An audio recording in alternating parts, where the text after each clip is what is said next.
I think it's around the time my mom passes. You know, that moment, that's when I was like, okay. This is 2021. 2021. So 2021 July. Yeah. My mom passes away from COVID, and she had a mask on, had PPE, and she just hugged me and took me as I was, and I bawled into tears. And I knew that if somebody can love you that much, were they willing to risk themselves? You know, this is the special person. Yeah. Phil respected me and respected my wife and our union so much that like the day before I got married, my man sat me down and said, okay, fine, Chief. From here on, our relationship is like this. Don't come and badmouth your wife and lose your mind here. He says that, no, I'm preparing for marriage by looking at you. So he says, whenever Mandla leaves, I also leave. So there are married people who get married and suddenly, you know, they idolize marriage. And then that idol crushes all their other relationships. But then I don't understand the other side where I get married and then as a single person, you suddenly distance yourself. Yeah. And then I'm like, yo, man, there's something that's off. And you're like, no, I was respecting you. I'm like, no, but you didn't talk to me. Yeah. It's because we've also moved away from marriage being normal. Hey, what's up? Welcome to That Husband podcast with me, Black Newborn. Here we are husbands who aren't where we want to be, but certainly are not where we used to be. We are imperfect, always failing forward, trying to know better so that we can do better.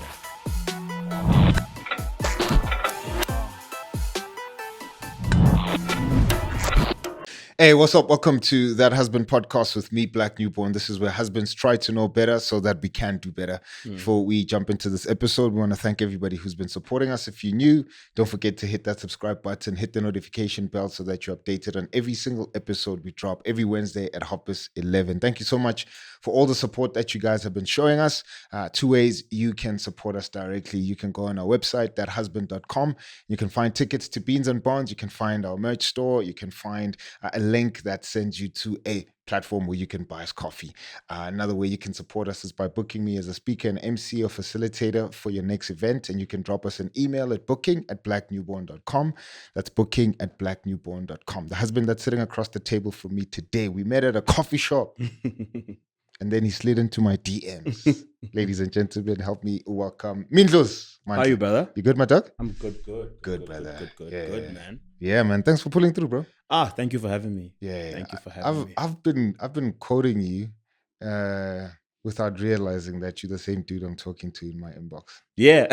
So the dude I met at the coffee shop and the dude in my inbox, it was two different dudes. You know, when I that day at the coffee shop, I was sitting with my best friend. And and I was like, oh, that's Black. Yeah.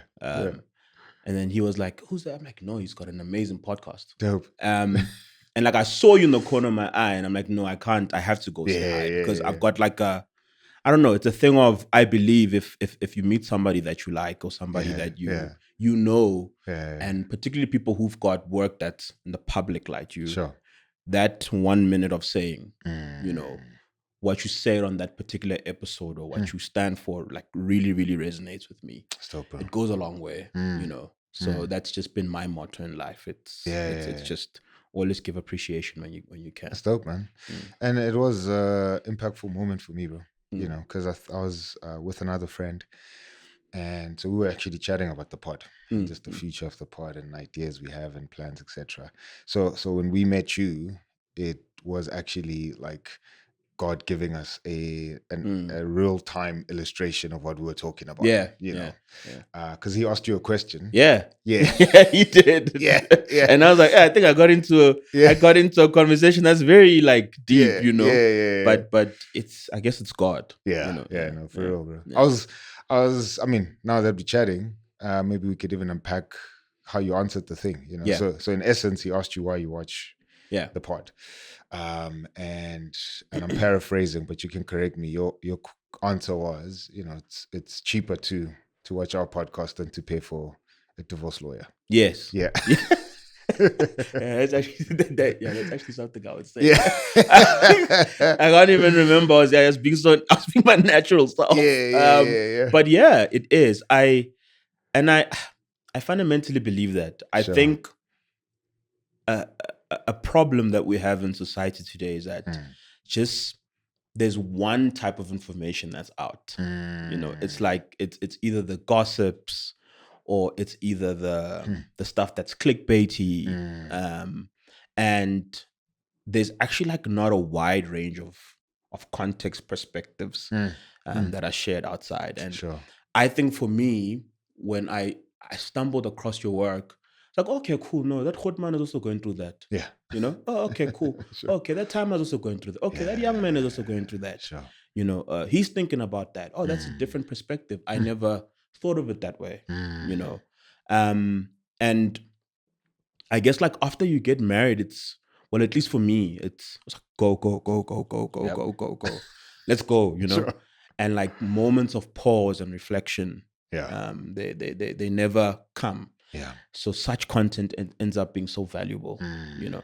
Man. And I really meant it. I'm like, I don't want, it's not a journey you can go through alone. Yeah. You know, you're gonna have mentors that you don't know, and that's what a platform like this provides. You know, you're probably mentoring so many people who don't know you. Sure. You know, and just through the amazing efforts that technology gives us. You know, so I really meant it when I saw you that day. Nah, man. Yeah. Thanks for that, bro. It resonated deeply. And yeah, just put things into perspective. You know? Yeah. Because you can go, I mean, earlier on before we started shooting, we were speaking about just the relentless nature of putting out content. Yeah. And I'm like, man, I've made it a point even to reiterate that to our team. Let's keep our heads focused on the mission. You know, and from time to time, it's comments like yours that kind of get us to raise our heads and be like, oh, okay, cool. So there's things that are actually happening, you know. So lives being impacted. Yeah. So appreciate that, man. Yeah. Thanks for that, bro. Awesome. You got married young, man. Yes. And yeah, I'm keen to hear just why your process, you know, from paying lobola to actually completing that whole journey and getting your wife going to home with her. Why it took that long? You know, what went into that? And let me preface it by this as well. Like mine was very short. I got married. I was turning 25. My wife was turning 24 that year. Yeah. And from the time we decided to get married to actually walking down the aisle, well, yeah, that whole process was a year. Wow. You know, but I think the minute we're like, okay, the wheels are rolling now in terms of like getting a venue, dresses, suits, whatever, that was months, bro. You know, so every time I see your story, I'm like, act like I need to chat. Why did it take so long? Yeah. You know, and relatively speaking, it's actually not long. There's dudes who've been in relationships for 15 years. And I'm like, my guy, like, are you playing yourself or are you playing this chick now? Like, which one is it, right? Because you can't be in a relationship with somebody for 10 years. No. And you promise marriage, but it's like 10 years, boy, this thing is not, you know. So I'm like, even relatively speaking, yours is not. But for people who've committed to saying they want to get married, it seems slightly longer, obviously, compared to mine. Why did it take long? What are some of the steps that you went into? Yeah, you know, I think, Black, now that I'm thinking about your question, I think for me, it took long because I was growing up in the process. So like, there's certain things about yourself that you are dealing with, like, in the process of it, you know.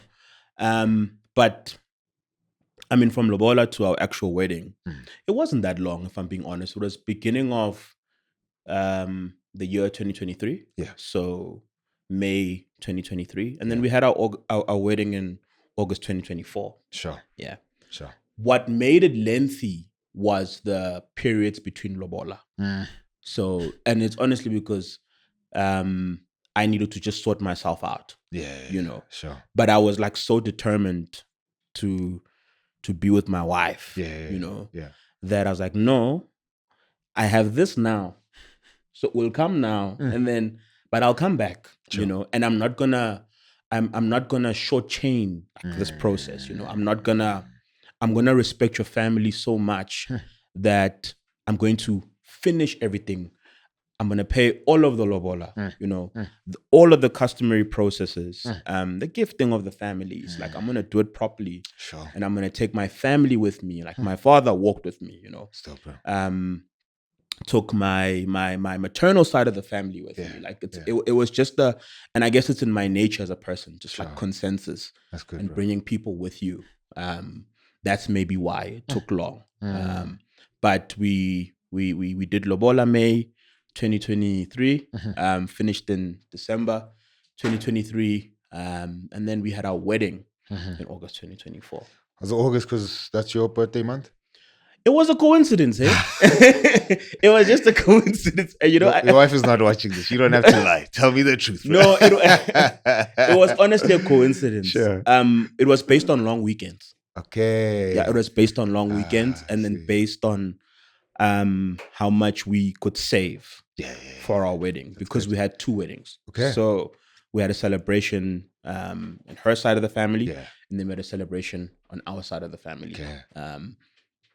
So it was just that weekend of, I think it's Women's Week, Women's Day, that long holiday. So Friday was the first wedding, Saturday was the second wedding, Sunday, then Monday was a public holiday. I think. Okay. And then makes sense. Yeah. So that's why it happened around that time. Yeah. A lot of us do choose our dates around then. Ours was 22nd March because the 21st was a public holiday. Yeah. It's just more. It's more feasible. Yeah. You give yourself time to plan. Yeah. To rest afterwards, etc., etc. Yeah. And I think also just privilege. I realized my privilege because like for me, marriage, it ended up becoming a wave that a lot of the people in my life were going through. So like before we got married, 2 of our friends got married. Still, bro. And then it's been the same thing consistently after. That is crazy. But like you start seeing like the challenges, like, no, home is Eastern Cape for this person, and then home is Limpopo for the other person. And you're like, yo, I'm so privileged that we both from Johannesburg. Sure. Like just that, just that in itself. Saved you a lot of cost. Around that dynamic, a lot of cost and a lot of time. Without getting into detail, bro, just to respect the process. So when you're saying that you had to work on yourself, were you speaking monetary wise? Yeah. Okay. Yeah. Well, it's a bit more broad than that, but okay. Yeah. What was that? Yeah. So yes, monetary wise, because that, I believe that point in a young man's life, you taking out somebody from their parents. And it's a rite of passage also. It's a rite of passage, and there's a respect element in it. So it's indications that you can provide. And that's already like a switch, like you're already playing at another level because you were a individual, living your life, salary comes in, doesn't matter. We're going to just enjoy life. Or if you're in business, whatever money you make, there's no sense, not that there's no sense of direction, but I guess the responsibility is just not there. Yeah, sure. So one, I had to do that. I had to work on myself, particularly around that, but also just as a person, like really, what does this mean? Like what does it mean to be a husband? Sure. And what's expected of you? It's not only even just, in my experience, it wasn't just between my wife and I. I saw my position and the way my father looked at me, like, and the way my uncles looked at me, the way my family looked at me. I saw that change. Like, okay, fine, you need to be a different person. Like you need to come. It's like being born again. Yeah, the rebirth. Yeah. So it was literally that. Just working on myself and preparing to be someone's husband. What was the biggest realization for you in that process? And something that you were like, when it happened, you were like, man, that I'm not don't have shoulders broad enough to walk in that, or smack. Like I didn't realize that I had that in me, or I could actually do that. I think it's continuous. Okay. For me, I think it's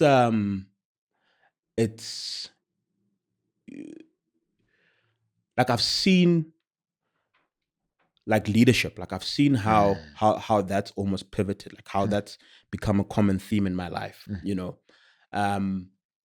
looking at my family and this specific sticky situations as a family, like all families have, that we need to deal with. But Mandla, you have to also have a voice in this. Like, what do you think? You know, what do you think? Like, how do we solve this thing? Tell us. Sure. You know? Like, well, like, I am just this person. You know, I am just a boy. I'm just this person. You know, Sure. and it's the reliance and the bigger responsibilities that people have on you. For me, that was like the shift for me. You know, I think family meetings. After I got married, my dad had a family meeting, and he spoke. But I started seeing him after he speaks, like looking at me and saying, "Okay, Mandla, crazy. What do you think?" Yeah. Crazy. And I guess it's that signal I was speaking about. It also signals to the rest of the world and to the people around you that you're a certain person. Yeah.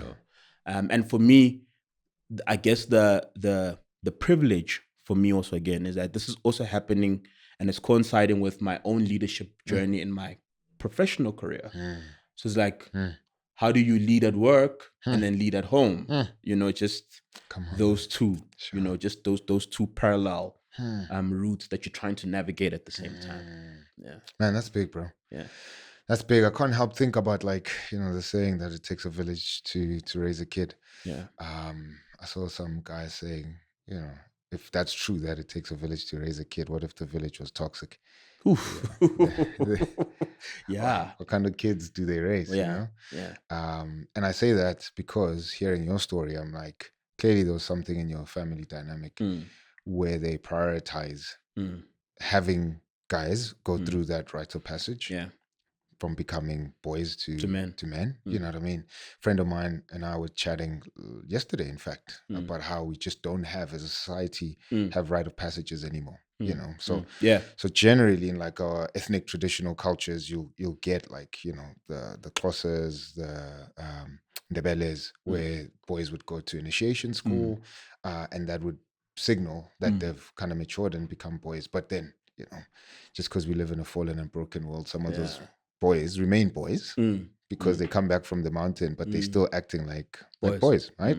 And then we expected to treat them like men just because, and it's like, is the issue that these rite of passages are not respected anymore? Is the issue that we still have at least that kind of rite of passage, but the village is toxic and therefore it even poisons this rite of passage? So it's like, man, where's the mirror cracking? But hearing your story, I'm like, man, there seems to be intention. Yeah. There seems to be men who are like, we're doing this. And here's this boy who's taking this decision. We're going to honor it by treating him like one of us, by treating him like a man, That if I may. Yeah, please, that is so true. Like, I think if you scroll down like enough on my Instagram, there's a picture that I posted on the final Lobola. So I think it was the 8th of December 2023. Yeah. And it's my wife. But if you scroll a bit, you'll see there's an image of me and like these male figures in my life. Yeah. And just how that, because it was the last one, right? So the first one, obviously family is excited, and like, my family, like, we're big on celebrating. Yeah, that's dope. But we still need to come back. Yeah. So we still need to respect my wife's family and go back, you know? And then me being me, I'm like, no, we're going back in December. Yeah. Like, I'm gonna It's to happen now. Yeah, here's the date. Yeah.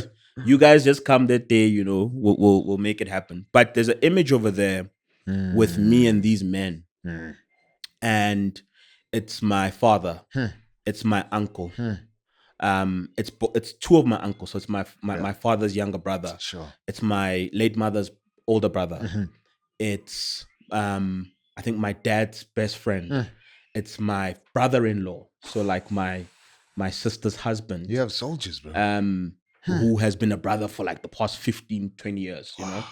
It's my father's business partner, who he coincidentally went to go negotiate lobola for him. My dad negotiated lobola for him like 15 years ago. Wow, bro. You know, and now he's honoring their relationship with me, you know? And we took that photo, bro, and it was like I was calm. I was like calm.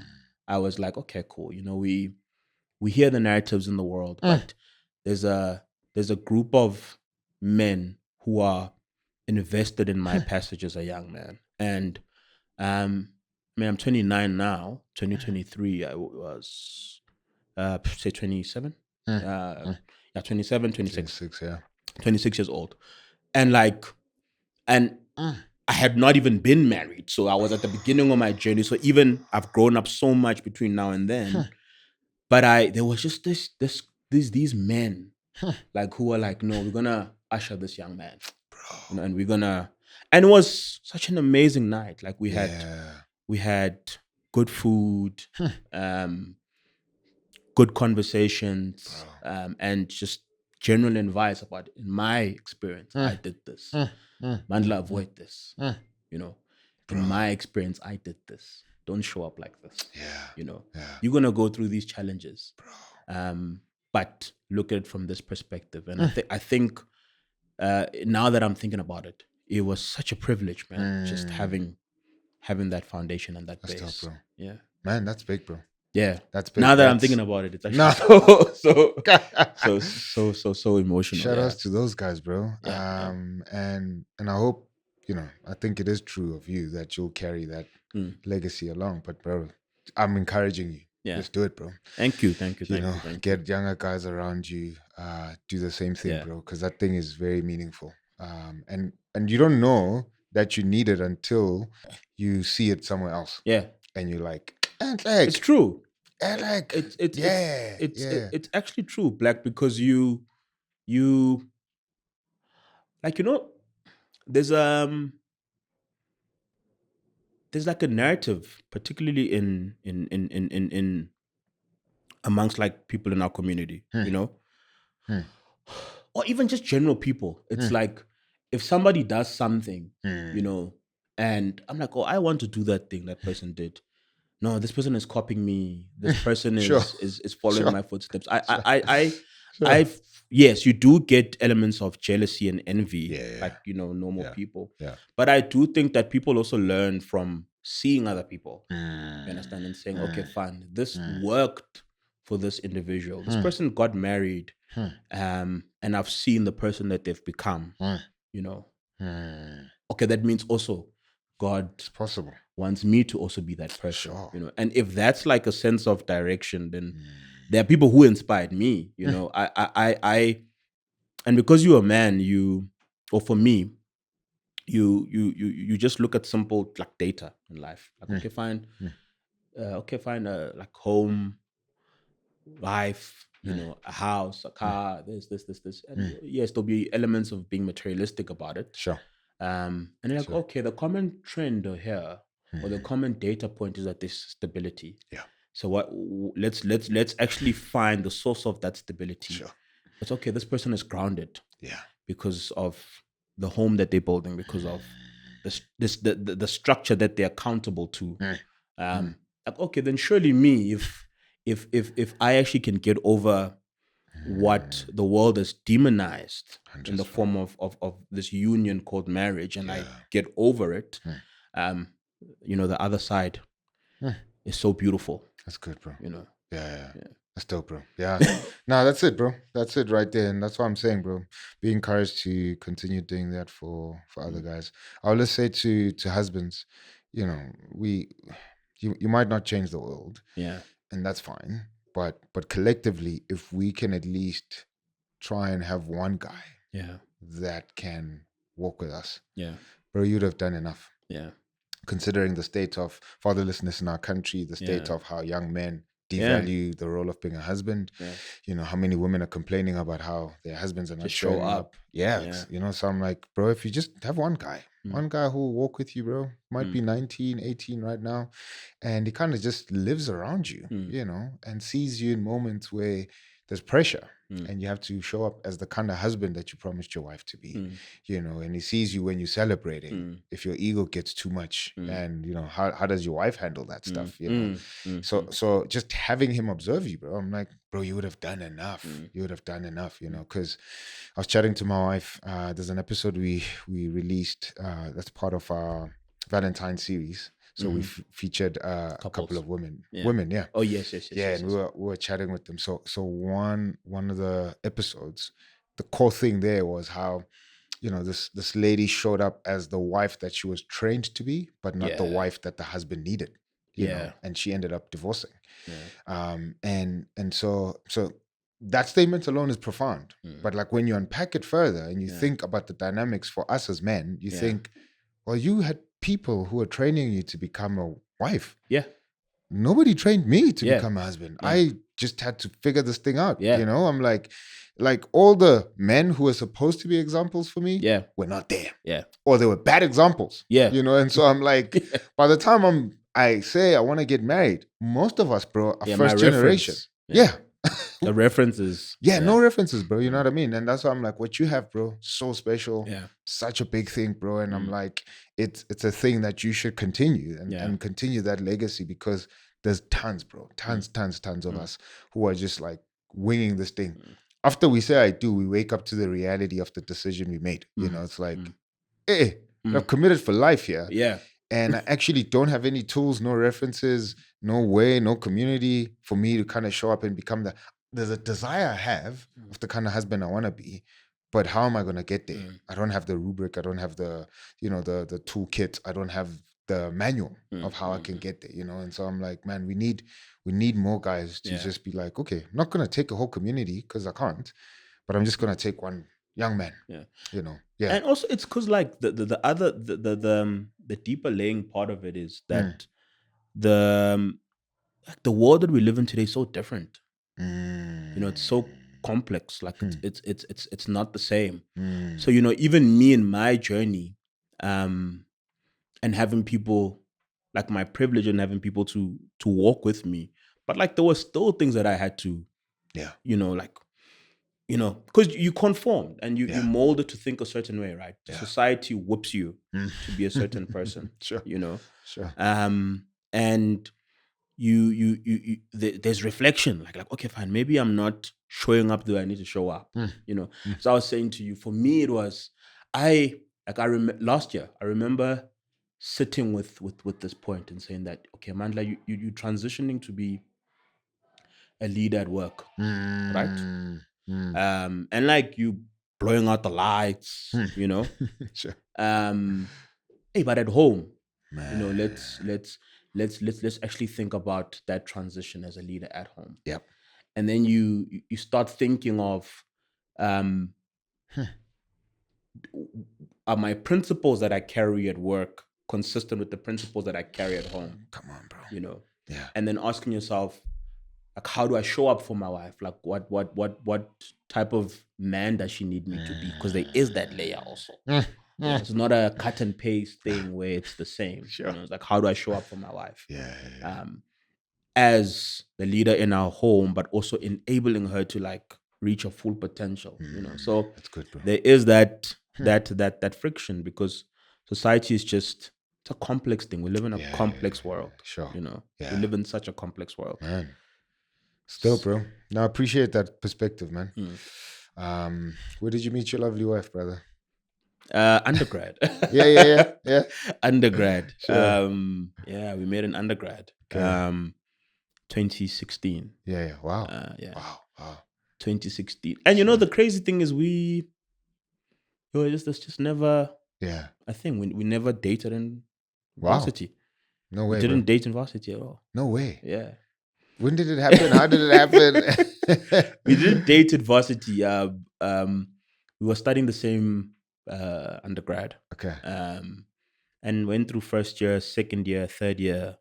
And I was like still figuring myself out, you know. But I also started working or finding places of employment at a young age. Yeah. So I was already doing like some form of internship, some form of running. My career started in the music industry. Okay. Particularly the music business. So I was already like road managing at that age. Sure. So my head really wasn't like at a place of full-time relationship. It just wasn't, I wasn't there yet. But funny enough, in third year, and like third year at the end, like 2018, like towards the end of 2018, I remember there being like a young spark. Sure. You know. So were you guys friends or? We're friends. Okay. And like we were part of a friend of like a friendship group. Yeah. So we've got common friends even till today. Sure. And then end of 2018, end of our undergrad. Yeah. There was like a bit of a spark, but it never materialized. Okay. Because the next year we were done studying and people are gonna go find their paths. So 2019, we both went and found our both paths. I was working, traveling, just running and just being a young 21, 22-year-old with so much energy, you know, just pushing. And she had already started a career. Yeah. And then end of 2019, because the story gets so crazy. End of 2019 or beginning of 2020, when the pandemic was kicking in, I think we chatted a bit and it was like, hey, how are you? Sure. I'm good. How's everything going? Good. That spark that came at the end of our undergrad. So like it was almost waking it up. Sure. And then on her birthday, the 1st of March, 2020, I was coming from Mpumalanga, I think. I was out for some work. And if you remember, March was before the pandemic happened, right? So I drove past Koabona, you know, and I think I had like maybe like a flowers or chocolate or something, you know, and I was basically courting, you know, and I went to go see her. And then that was the last time we saw each other because immediately after that, we went into lockdown. End of the month, and then we spent the whole of 2020 until maybe August 2020, September 2020. We had not seen each other, but we were on FaceTime and like video calling throughout the pandemic. And then when the country was opening up for the first time properly, then we started seeing each other. And then officially we dated, let's say December 2020. Yeah. Wow, bro. December 2020. It's crazy. Yeah. It's crazy, man. So 2020, 2023, you pay Lobola. Yeah.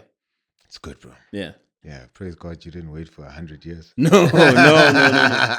No, it's also like the I think God blessed me like with an amazing wife. Yeah. I think God was naturally working on me on that time. Sure. Because the pandemic was a very difficult time for me. Like the world had stopped, you know, and I was building a business and that obviously failed. Naturally so, you know, because of just what was happening in the world. Yeah, exactly. And I was refinding myself as a person. Like I even used to have a fade. So like that's when I went bald. It was like a rebirth. Sure. And I decided to go back to school. Okay. So 2021. Yeah. So 2021, I was like, okay, let me go do my post-grad because whatever plan I had wasn't working. And God was like, listen, no, we need to find another plan, Chief. Take 2021, go study, and then let's see what the world has for you after that. Sure. So then 2021, and if you remember, 2021 was still hectic COVID. So I went to go study, and we were dating already by then. Yeah. But where our relationships becomes very serious, my wife and I think it's around the time my mom passes. You know, but like particularly that moment, that moment, that's when I was like, okay. This is 2021. 2021. So 2021 July. Yeah. My mom passes away from COVID. And if you remember that time, like it was what was that variant? It was like Omicron. But it was just, you remember Omicron? Yeah, just sounded like Megatron. Exactly. Yeah, that's all I remember. I was like, this I'll is never forget that a variant. Decepticon. Dude, it it's was crazy, bro. It was a mess, you know. Sheesh, man. Sorry, bro. Yeah, no, thank you very much. Thank you Sure. very much. So my mom succumbs to it, Hmm. unfortunately in July. Yeah. And just how it happened was like very Hmm.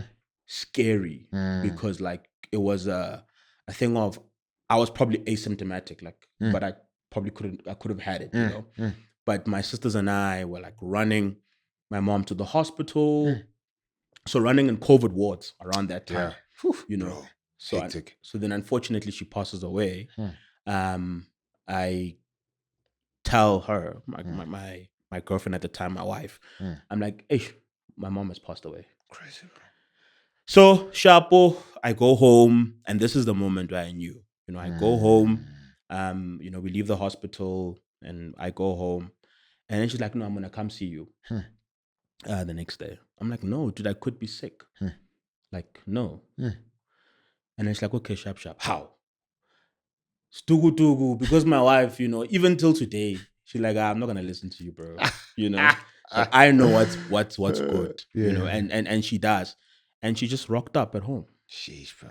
And she like, had a mask on, had PPE, and she just hugged me and took me as I was, and I bawled into tears. And I knew that if somebody can love you that much, were they willing to risk themselves? You know, this is the special person. Yeah. That's big, man. Yeah, and I think from there I was like, okay, fine. Sure. Man. Yeah, that's hectic, bro. Yeah. Yeah. I think my mom had that variant as well. Yeah, there was I think it was around 2021. I was like, yeah, no, she's going as well. Yeah. But she never No. succumbed. No. Yeah. But that was the first time I was like legit. I think she's out. It was a scary time, hey? Hella scary, bro. It was a scary time. Yeah, hella scary, bro. So, sheesh, man. Sorry for that, and thanks for sharing it, man. No, thank you. I just remembered now. In fact, I thought about it before we started shooting. There was a guy. We were close at some point, but he lost his mom as well. And the thing he could not reconcile was like all the dreams he had, you know, and by the time he's like made, you know, finished school, got the job, got married, and now it's like, yo, man, finally I can like, you know, take on the holiday I wanted to take her on. Finally, she's gonna have grandkids, etc. And you know, and then she passes on. And so that was the hardest thing for him, you know. So not even like her passing, but it's like, man, the life that I envisioned, you were there when we had nothing, and you know, mothered me, cared for me, took me to school, and now can finally repay you, and thank you, and that's that's hard, bro. That's one thing that plagues me till today. My mom's still alive, and I'm just like, whenever I'm working and I'm like trying to put things together, I'm like, man, just don't go yet, dog. You know, like just. And it's such a hard thing, you know, because I don't know. I even like I still struggle with it today. It's like, how can I repay this person? Like, and like you practically can't, you know. So whenever I can, like I'll go to her grave, you know, and because just of the state of how things are in our country, so even like grave sites are like not respected, you know, bro. I'll be there with the whole team, like, hey, let's clean, hey, cut grass, Sure. you know, let's put this back together. Let's because it's so painful. Like it's a difficult thing, you know, to actually get to a point where you're like, your prayers, you know. For me, it's even I think I felt it a lot when I got married, like on my wedding day, you know, and just the entire process of it. You know, I was like, yo, this is like, it's as much of it's my moment, and as much as it was my dad's moment, because he got to experience and I saw what it did for him. It was also your moment, you know. And you just have to be, I guess, content with the fact that she's looking from heaven and happy with you. But it's a difficult thing. Like, I relate with your bro. That's hard, bro. It's a difficult thing. So yeah, that's when our relationship became quite strong, and we I could see that, okay, fine, I'm getting, this is if I mess this up, getting a good one. if I mess this up, it's like floppy.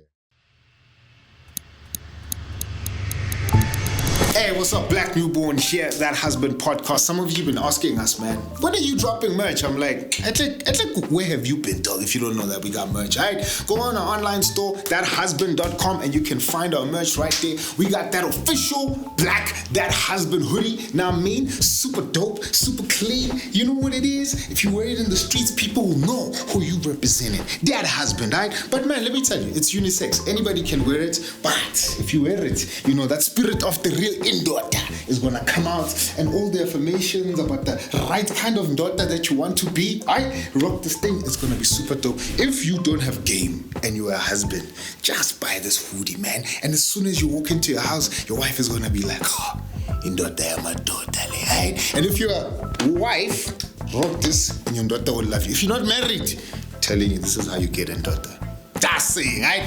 Purchase this, man. It's currently on special, $400. You can get it on our online store. Make sure that you're rocking that. But man, that's not the only thing we got, man. For all of you who like your fitted caps, now you want to look super dope. Let me tell you right now, we got this failing forward. Now, we're not just Popeyes or clowns or punks that just fail. We are failing pambili, failing forward, man. We're making sure that we're not staying where we are, because we are husbands who are trying to know better so that we can do better. Go rock this. It's gonna be super dope, man. The streets will know who you is. I'd make sure that South African sun is not hitting your pretty face, so that you are rocking up and becoming the kind of daughter that your wife wants. But you can also rock this if you're a woman as well, man. It's for everybody, right? One of our interns rocks it, and in fact now she's gotten a lot of DMs. Let me just tell you, her name is, let me not say, alright? But it's super dope, super dope, super dope. We keep it moving. We also got super, super, super incredible cups, alright? Man, you grab this, now get into the office, let them know that you are representing that husband. Hey, what is it? What is it? Tell me. AMARSS. I'm telling you, dog. This is better than a Stanley, son. It's better than a Stanley. Keeps your warm water warm. It keeps your cold water cold. Come here, dog. Buy this thing, dog. And it's gonna be super dope. Get it right now. I'm just telling you, son. Super sick, eh?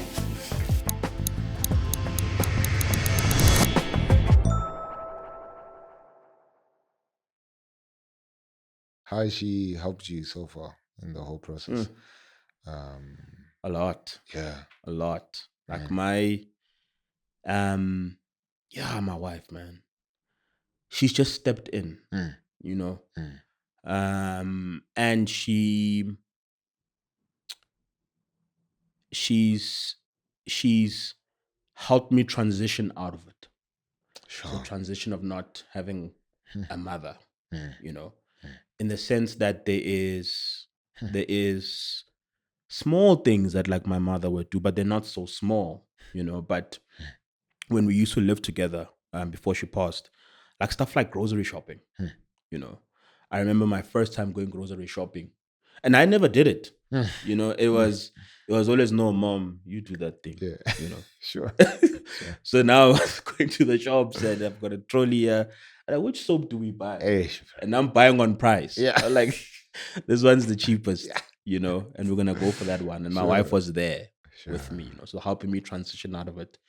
Definitely the moments of like deep pain, the moments where you like, oh, let me call my mom quickly, and she was like there with me, I think that particular transition out of my mom passing away, my wife is such a constant theme, and I asked myself, where would I be if I was single at that time, bro?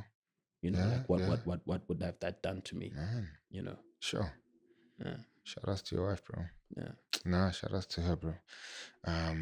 Yeah, that's incredible, man.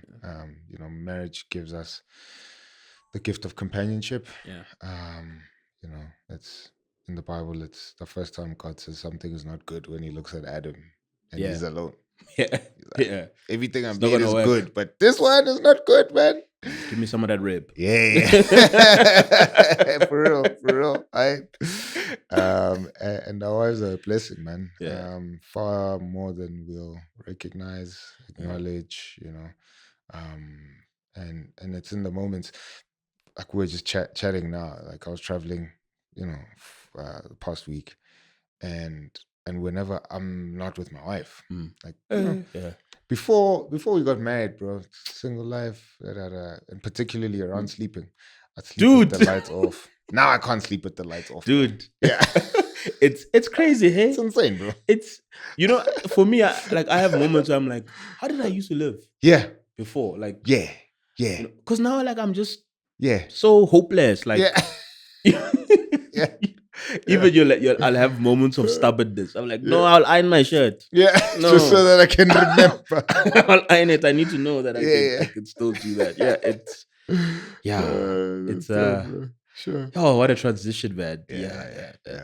No, that thing is fun, bro. I always say I wish I was born married. You know, that I don't want to. I wish I never had a time where my wife wasn't around. Just because of how, like meaningful our time together has been, you know. So now, shout out to your wife, man, for carrying you in that way. I saw a picture of your dad's. He's turning 59. Yeah. He is 59. 59. He's turning 60. Yeah. This year, and obviously that correlates with your 30th. Yeah. Side note, that's what I wanted for my firstborn. Oh, the 30 gap. Yeah. She's not going to admit it, but my wife took it away from me. She ruined it. Anyway. So what's the 30, actual gap? 31. Okay. It's like, it's wonky, man. It's not. It needs to sit. My like ADD. This. My ADHD is like, no, bro. We need to be 30, right? Yeah, anyway, so that's fine. So I'll never share that with any of my kids. Yeah. Hey, I'm also running out of time. Yeah. This year, you should pop. This year. No, I'm running out of time. I actually have never thought of it actually like that. Eh? Yeah. Oh. So like, if you want that same legacy this year, you're right. You're right. Because 30 is 40 is 10. Yeah. You know, it's big milestones. Yeah. So, what does that mean for you? Why is that such a big thing for you? You made it a thing. I mean, you would have you kind of share the same gap with your mom as well. Yeah. Which I was like, look at this guy. Yeah. Just both your parents took my dream. What is this? Yeah. It's for me it's a coming of age. I think. Sure. I think if I look at him, number one, he in his own journey, I've seen him transition from being like a father, particularly with me, you know. I've seen him transition from being a dad, you know, to being a father, but also a mentor, because the past like half a decade, let's say the past 5 years, 5, 6, 7 years, like I've needed him to play a different role in my life, you know. So I didn't need coddling. Sure. You know, there were like good, destructive moments that could have really taken me off path.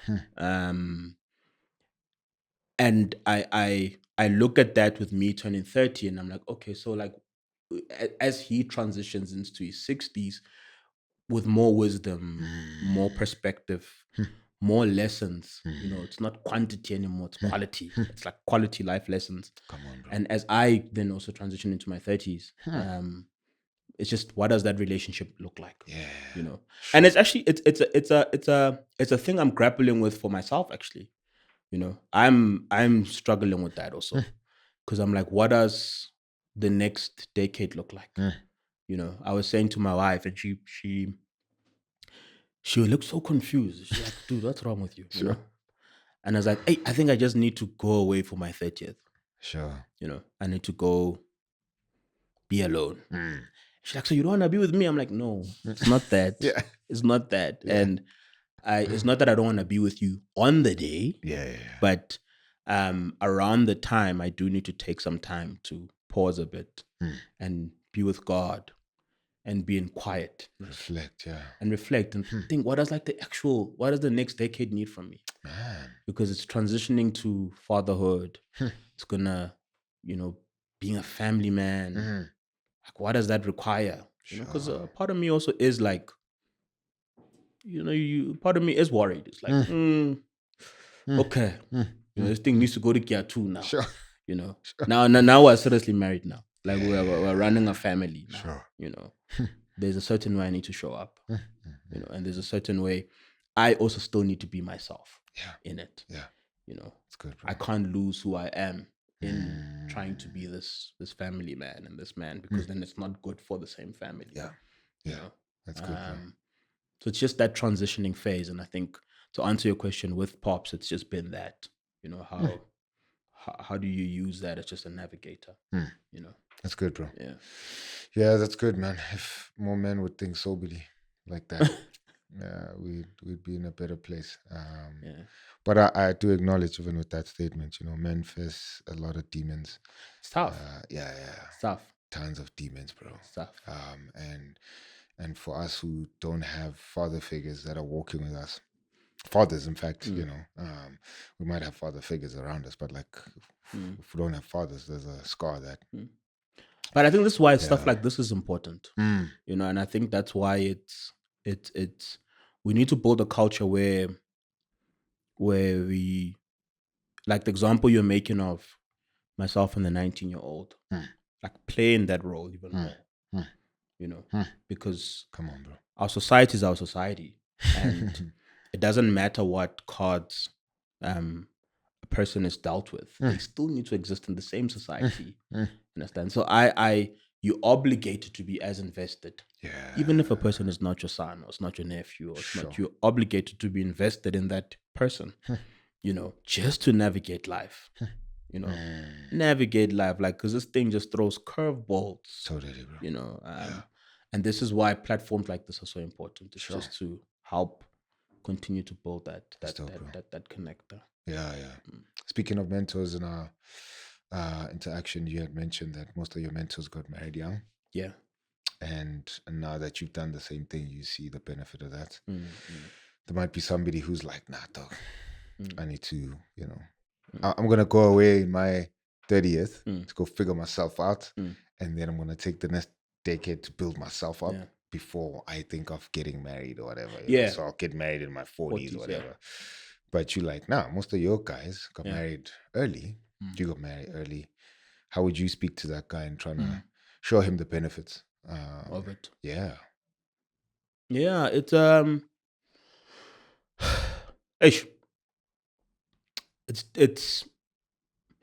it's difficult. One, because I think you need to look at what's the motivator for a young man. Because you're not gonna catch a person where they're not. Come on. It's like how do I say this? It's like advertising. It's gonna catch you where you are.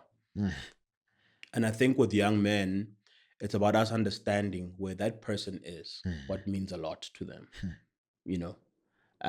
For me, I worked backwards. So I think it's because I'd felt the bruises of life. So before I got married, I fell, I'd hit the ground. So I was like, so what do we look at? Like, how do we continue this thing? And I looked at the people that I look up to, and I said, okay, what is the common trait amongst them? It's okay, fine. There's a sense of stability. And what's that linked to? It's because they're accountable to something. And then I thought of the scenario of me working, earning, and I didn't have that sense of, it seemed a bit chaotic. I was like, let's also not test. Let's not test the flesh. Let's not. Let's not try push the boundaries. And I think for men, that's the conversation we need to have. Come on, bro. It's a thing of, no, actually, dude, what do you stand to lose if not? What are the decisions that come if you don't. So for me, being married young, I guess that we all have different parts. Yeah. You know, I know I've got friends who got married way younger. I mean, one of my friends got married at age 22. Sure. You know, shout out. And I'm like, yo, okay. I thought he was. Shout out. It's like, yo, my man. Yeah, you know. Yeah. And then I've got friends who got married a bit later in life. Yeah. But I think the thing I could say is look at yourself and have an honest conversation about yourself when reflecting in the mirror and say, what's the consequence of not being stable? Yeah. What's the consequence of not being stable and not being accountable to something? Yeah. Yeah. Bro. Yeah, that's a big thing. I always say I'd be homeless, bro. If I wasn't married, bro. Like, Nah, it's true. Yeah. I'd be homeless, bro. Very reckless. and not like reckless in the sense that like maliciously. Yes.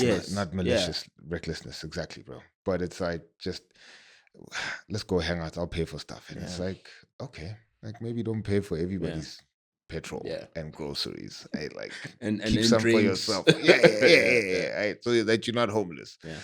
That would be me. But I think having an anchor, being tethered to my wife, and having that sense of responsibility. There's something that wakes up in us as men. Yes. You know, like you realize there's a sense in which I'm not built to be by myself. Yeah. I'm built to look after, I'm built to care for others.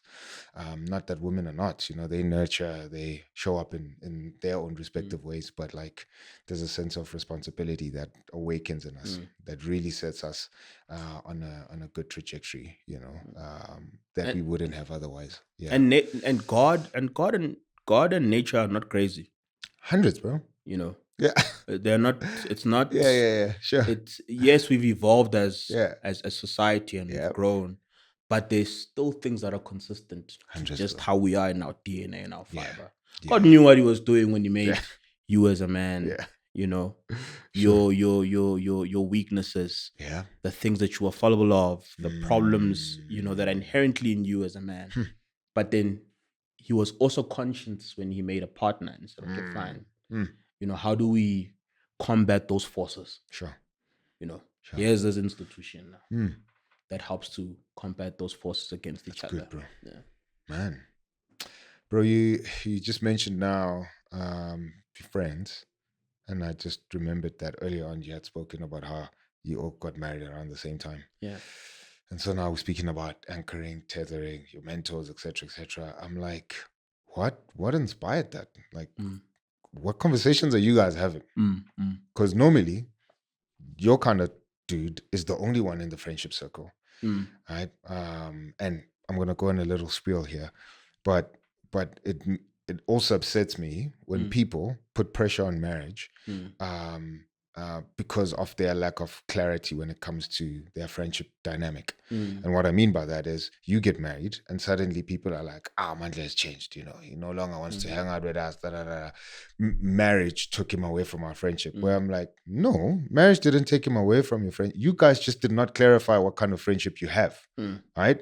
Because one, if you guys didn't have the values of getting married, and then suddenly Mandla wakes up and he gets those values, it's come upon him that he should then explain that his values has changed. You know, don't put the pressure on marriage. Marriage had nothing to do with this. You know, and maybe then you guys need to have a friendship conversation about him not hanging out with you guys, or that the dynamic is going to change, whatever. You know, but it's very rare that all of you are like, yeah, sure, we're gonna do this thing. You know, the only other guy I know, to an extent, my friendship circle is like that, but I don't want to center myself. The only other guy I know is a friend of the pod that we've had a couple of times here, Sean Mahlango.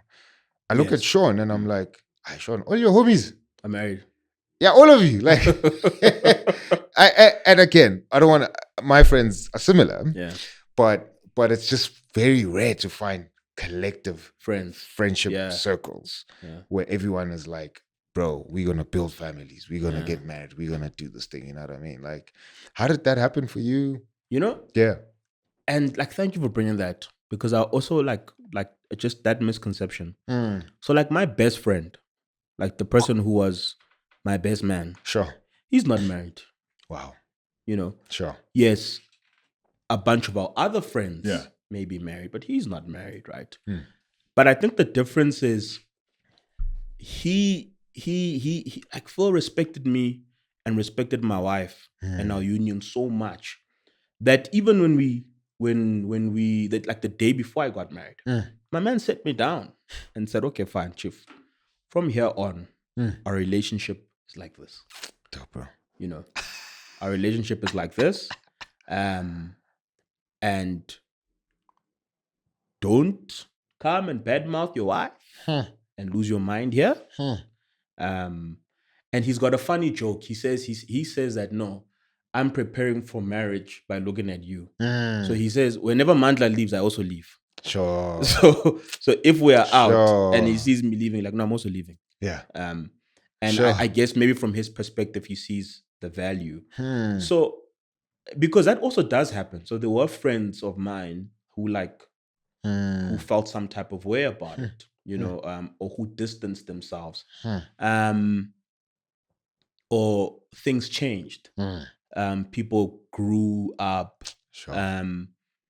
And for me, how I looked at it at the time, it was just a thing of we're figuring it out. Like, listen, we're figuring it out. Like, I'm also new in this situation. We're figuring it out. But the broader friend group, and it's, you know, God is so great, bro, because I moved from friend groups. Like, I think from age 19, I moved into about 3 different friend groups. Sure. Okay. And the more and more I like moved, I think God was preparing me for the person that I am now. Yeah. To a point where now, if I look at my 5-6 close friends, it just so happened that all of us, or not all of us, it just so happened that most of us at a certain time, we were just in this transition. And ages are different. I mean, the one friend of mine I was telling you about is 23 this year. My oldest homie is maybe 32, 33, you know. And it was just this, I don't know, just this thing that was happening at the same time. And I guess maybe someone who's looking now, it's like, these ones, they planned this thing. Yeah. They were, it's never really a thing. You know, it was just what happened. And I do think maybe also life does gravitate you to people that have similar, or that are going through similar journeys as you. Sure. Yeah. Sure. That's dope, man. Yeah, keep that going, man. Have those chats with guys. Yeah, I'd love to have a chat with your best man. Yeah, no, he's an amazing. The guy I was with that day. Oh, dope. Yeah, that's him. Yeah, that's dope. him. Shout outs to him, man. That's him. Yeah. Very mature. Yeah. Sure. No, that's great, bro. That's incredible. Yeah, it's very rare again to find dudes who, I think, understand that line that there's nothing wrong with marriage. We just need to have a friendship conversation, you know, and for him to proactively do that before you even walk down the aisle, I'm like, man, shout outs to him, bro. But how have you navigated that? Maybe let me ask you that. Yeah. The whole friendship thing, you know, in your own journey, how have you navigated that? So that's why I also said earlier on that I probably shouldn't center myself, because, like, man, all my friends have just been dudes who want to get married. In fact, like, one of my closest friends, our friendship started around the time we were getting married. Okay. So our whole friendship, we've been married. Okay. You know, and then most of the guys around me have just been married as well. You know, and we're very clear on why that's a priority for us. Okay. Yeah. You know, so it's a given. It's like, we're gonna get married. We love and God. is it similar principles like stability? Yeah. Okay. Yeah. We love God. We love our wives. We want to have a family. And we know this is obviously gonna, like, really transform and change us in ways that no other friendship or any other relationship rather would. And I think it also helps us in the moments when this thing is tough, because I'm not talking to somebody who devalues marriage or who's, you know, feeling some type of way about it, but they hold the same principles, same understanding, they have the same perspective.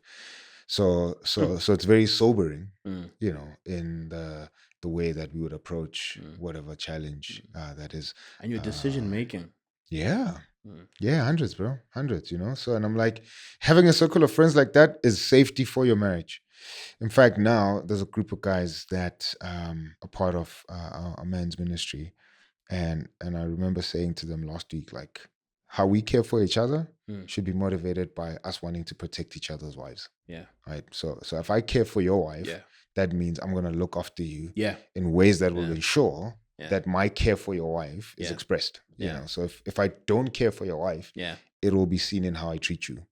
But if I'm pushing you towards becoming a better man, it's motivated by the fact that I care about your partner. I care about your wife, bro. You know? And that so is so true, Black. Yeah. And that's why those friendships are important. You know, it's like also my friends, I've seen my wife have good friendships with their wives. Sure.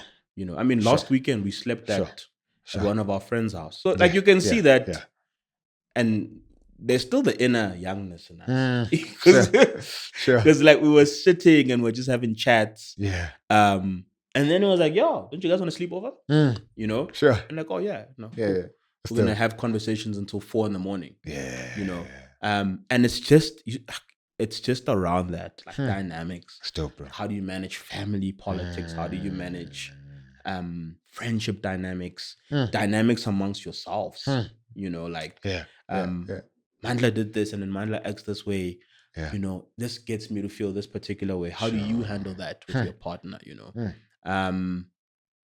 and I say that like now that I reflect on it, just that moment of last week, it just showed that we still kids at heart. Yeah, you know, like kids at heart who are figuring out this thing together. Yeah, that's good, bro. Yeah, you need community, man. You can't do this thing alone. Yeah, and I think you said it very eloquently early on when you started this chat. You can't do this thing alone, bro. No. No. And so you need close friends. You need elders. You know, you need guys who are not married, like your best man. Because they pour into this as well, which I also never understood with, you know. So there are married people who get married and suddenly, you know, they idolize marriage. And it's on the pedestal, and then that idol crushes all their other relationships. But then I don't understand the other side where I get married, and then as a single person, you suddenly distance yourself. And then I'm like, yo, man, there's something that's off. And you're like, no, I was respecting you. I'm like, no, but you didn't talk to me. Like, how is that respect when the very thing that was between us, which is our friendship, now suddenly compromised, and you consider that as a form of respect? I'm like, but it's because we've also moved away from marriage being normal. You know what I mean? Like it's shut us, bro. It's like we've made it not a normal thing. You know, so like marriage is abnormal, bro. Yeah, like that's just the society we live in. And because why should it change? You know? Like why should our relationship change because now I'm married? You know? Because our values as society has went left. They went left. You know. So our friendship system gets shocked. And because we're friends, this is not normal. Because we are friends, you know, we do things that friends do. You know, we've had a couple of wild nights. You know, it's because you were friends. You know, that the friendship was built on the basis of it also being fun. You exploring life. You know. But now when you get into this union, you come into the center.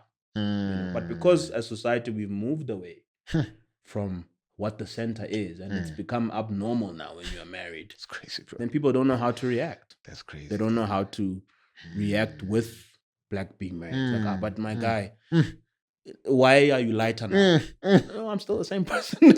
Except maybe I gained a bit of weight. Sure. That's it. But I'm still the same person. I think that's the fundamental problem. Marriage is not normal, bro. No. Yeah, I've understood that principle, just never saw it that way. Yeah, and it's painful. That because something is abnormal, we don't know what to do with it. But in a society where people were regularly getting married, we would have had the language. We know how to maneuver around anybody getting married. But now we react, you know, to one extreme because it's like, oh, I've seen people who are friends who break up marriages, so I'm gonna take the extreme and distance myself. Or no, you know, I'm not gonna be that friend. I'm gonna be, and it's like, yo, how's about we just have a conversation? And it's so sad because you find that God is drawing lessons for you through that friend. Yeah. So the lesson that you need to learn is going to come through black. Yeah. Hundreds, bro. Understand? Yeah. Or it's gonna come through this person, but you are almost distancing yourself from the blessings of God. Yeah. And what the table that He set from you because of just this. No, no, I need to be different now. When I speak to you, you must. Yeah. It's I fully agree with you. Like I also, yes, fortunately for me, I think I was fortunate that a big portion of my friends got married at the same time.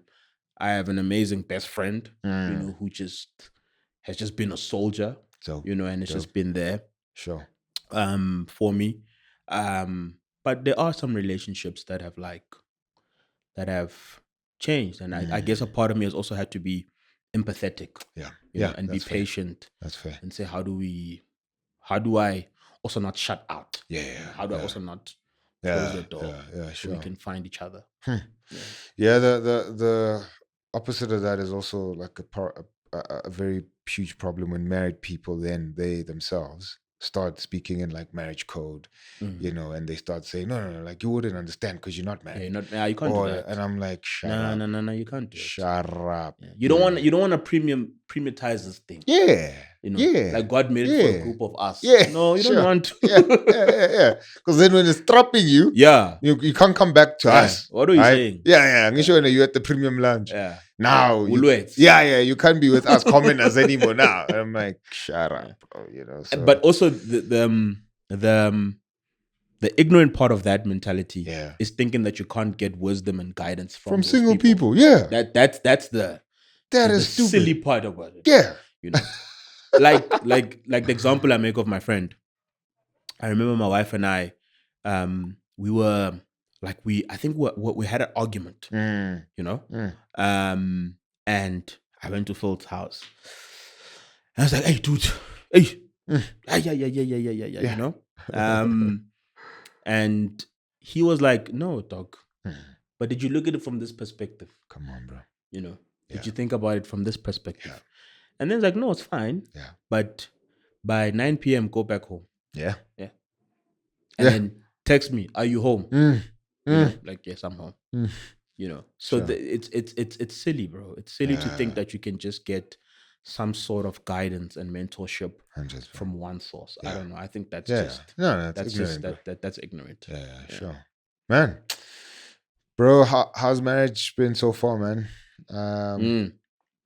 One thing you like, this is why I got married.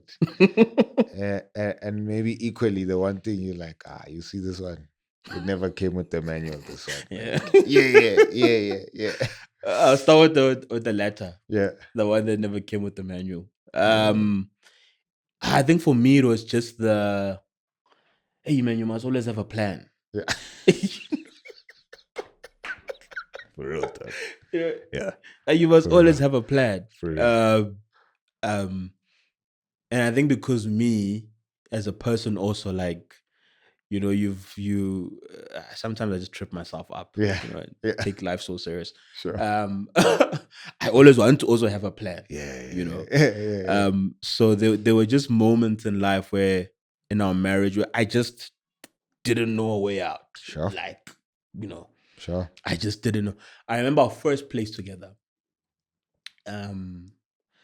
We just finished Lobola, and we had our first place together building up for our wedding, and like I had no furniture, nothing, at all. Sure, and it's December, bro. Yeah, December's just it is a painful month when you are down. So, and my wife also, she's so resourceful. Like, no, chief, we'll make it happen. Don't worry. Sure. So we transitioned into January, and I'm like still down, like broke. Sure. And with salaries, you'll get your salary December 15, and then the next one is January 25. You're like, who made this system up? You know, like this is just so.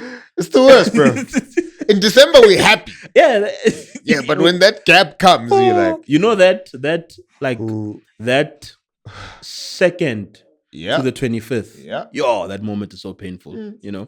So now I'm here with with my wife, and we just started living together. Sure, bro. And I've also made myself promises, but I've also made her promises. And I don't know what I've got you, again, applying pressure on yourself.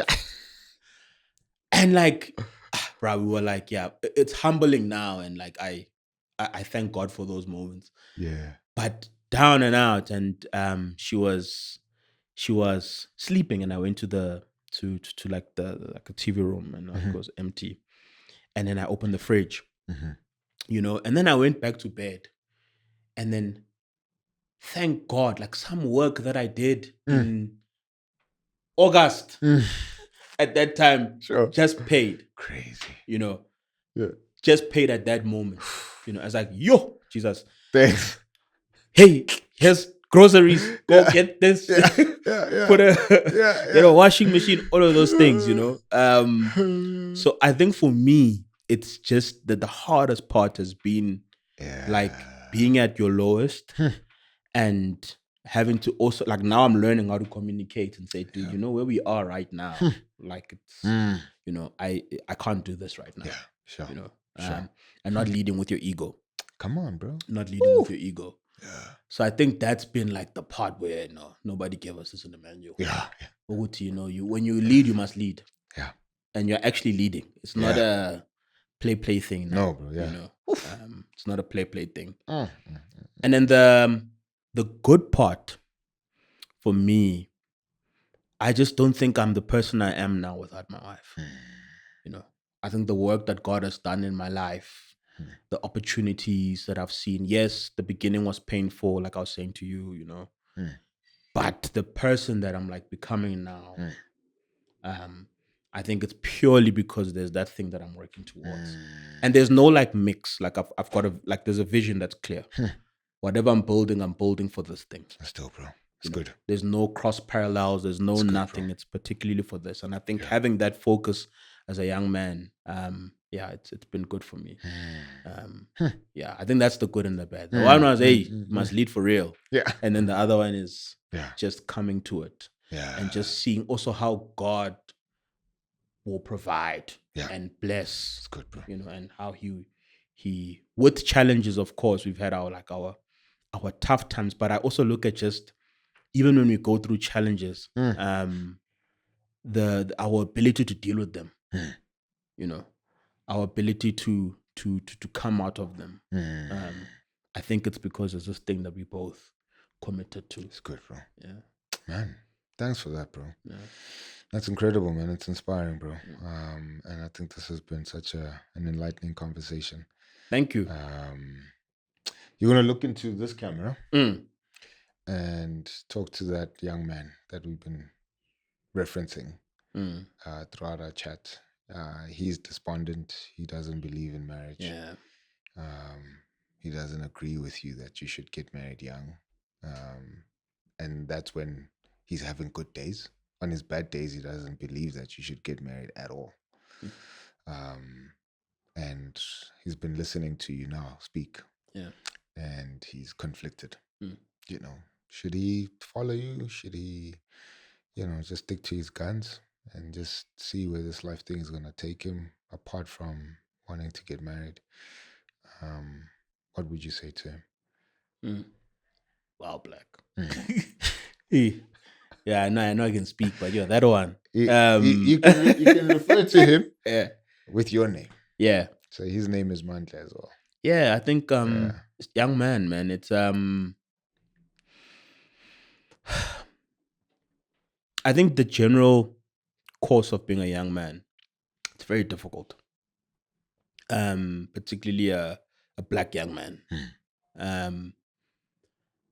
I think the thing I could say to a young Black man, and as young as even 20, 19, I think for me it's try find moments of quietness.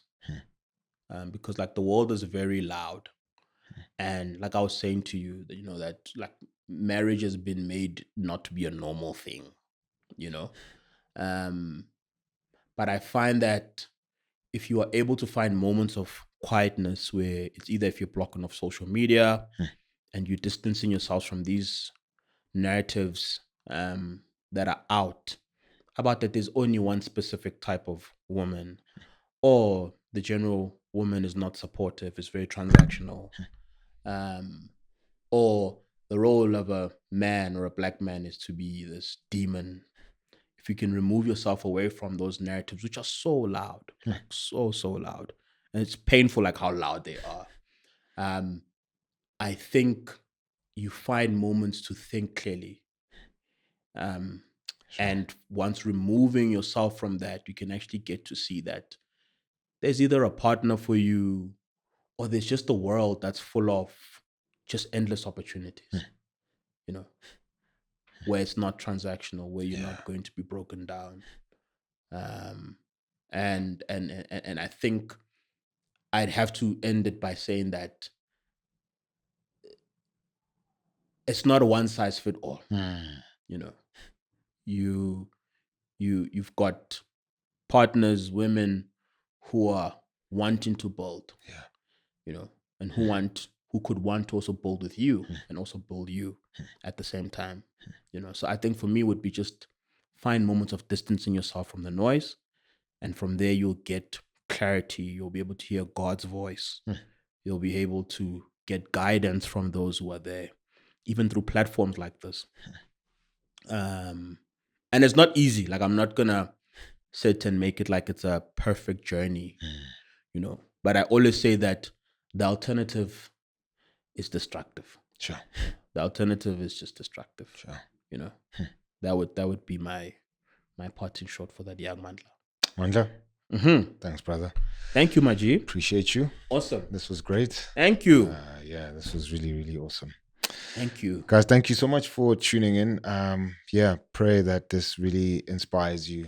It encourages you where you are, and it's giving you a fresh perspective just on how to navigate this thing called marriage, especially at a young age.